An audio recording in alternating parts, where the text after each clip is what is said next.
Hello everyone, कैसे हो सब लोग। आज फिर से हम एक नए टॉपिक के साथ आ चुके हैं। तो आज का टॉपिक है कि why do batteries die faster in colder weather. मतलब क्या, जो बैटरी हम यूज करते हैं ना, जैसे कि मोबाइल बैटरीज है ना, कार बैटरीज, और इवन टॉर्च के लिए भी हम बैटरीज यूज करते हैं। तो जो जो हम डेली लाइफ में बैटरीज का जो हम यूजेज करते हैं, तो कोल्डर वेदर में क्या होता है, वो बैटरी का चार्ज इजिली ड्रॉप हो जाता है। तो ये क्यों होता है? फर्स्ट ऑफ ऑल हमको समझना है कि बैटरी क्या है। तो बैटरी में क्या होते हैं कि एक एनोड होते हैं और एक कैथोड होते हैं, है ना। तो एनोड में क्या करते हैं, एनोड में क्या करते हैं कि सपोज हम एक मेटल लेते हैं, जिंक।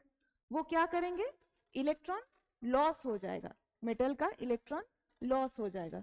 तो उसको हम क्या बोलते हैं, ऑक्सीडेशन बोलते हैं, है ना। जो किसका काम है, ये एनोड का काम है। एनोड क्या है, एक इलेक्ट्रोड है जिसमें मेटल होते हैं, वो इलेक्ट्रॉन लूज करते हैं। कैथोड क्या है, जिसमें रिडक्शन होते हैं, इसमें भी मेटल ही होते हैं। जैसे कि कॉपर 2+ एग्जाम्पल हम लेते हैं, तो इलेक्ट्रॉन एक्सेप्ट करके ये क्या बन जाता है, कॉपर बन जाता है। तो अल्टीमेटली ये क्या होता है, इलेक्ट्रॉन गेन करके, इलेक्ट्रॉन गेन होता है, तो उसको हम क्या बोलेंगे, रिडक्शन बोलेंगे। तो अल्टीमेटली, तो इधर से क्या हो रहा है, इलेक्ट्रॉन लॉस हो रहा है, एनोड में क्या हो रहा है, इलेक्ट्रॉन लॉस हो रहा है, और कैथोड में क्या हो रहा है, इलेक्ट्रॉन गेन हो रहा है। तो ये वायर के थ्रू पास होता है। जो एनोड और कैथोड में जो इलेक्ट्रॉन लूज और गेन होता है, वो वायर के थ्रू पास होते हैं, है ना। तो वायर के थ्रू अगर पास होते हैं तो उसमें क्या जनरेट करता है, इलेक्ट्रिसिटी जनरेट करता है। और बाहर से हम क्या देते हैं, एक वोल्टेज देते हैं, है ना। और इस पूरा सेल के अंदर क्या होता है, एक इलेक्ट्रोलाइट होता है। इलेक्ट्रोलाइट का मतलब क्या है, फ्री मूविंग आयंस। अगर फ्री मूविंग आयंस नहीं होंगे, मतलब लिक्विड नहीं होंगे, तो आयंस कैसे मूव करेंगे। अगर आयंस नहीं मूव करेंगे तो इलेक्ट्रिसिटी कैसे जनरेट होगा। तो यही रीजन है कि ये एक केमिकल रिएक्शंस है। ठीक है, केमिकल रिएक्शन के थ्रू क्या जनरेट कर रहा है, इलेक्ट्रिसिटी। पर कोल्डर वेदर में क्या होता है कि टेम्परेचर बहुत कम होते हैं, है ना। तो जैसे हम रियल लाइफ में एग्जांपल लेते हैं कि समर टाइम में हम बहुत जल्दी भाग भाग के हम सपोज स्कूल जाते हैं, कॉलेज जाते हैं, है ना। मतलब उसमें ज्यादा अलग से एनर्जी नहीं देनी पड़ती है। पर विंटर सीजन में क्या करना पड़ता है हमको, मतलब आंख खोलने में, मतलब नींद से उठने में कितना एनर्जी लग जाता है।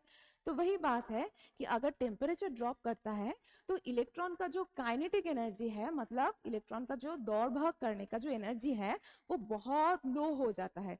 तो उसी वजह से क्या होता है कि जो केमिकल रिएक्शंस इलेक्ट्रोकेमिकल सेल के अंदर जो होता है, वो स्लो डाउन होते हैं बहुत, मतलब इलेक्ट्रॉन धीरे धीरे करके रिएक्शंस करते हैं। तो उसी वजह से क्या होता है कि वोल्टेज कम हो जाता है। अगर वोल्टेज कम हो जाता है तो बैटरी का काम क्या है, वो पावर नहीं दे सकता किसी चीज को। तो यही रीजन है कि काइनेटिक एनर्जी इलेक्ट्रॉन के कम हो जाने की वजह से उनका पोटेंशियल, बैटरी का जो पोटेंशियल है, जो वोल्टेज है, वो बहुत कम हो जाता है। तो यही रीजन है कि कोल्ड वेदर में बहुत, मतलब बैटरी का पावर बहुत कम हो जाता है ना। तो आई होप आपको ये टॉपिक क्लियर हो गया होगा। तो मिलते हैं अगले टॉपिक को लेकर डिस्कस करते हैं। आई होप आप एंजॉय किए होंगे। चलो बाय बाय।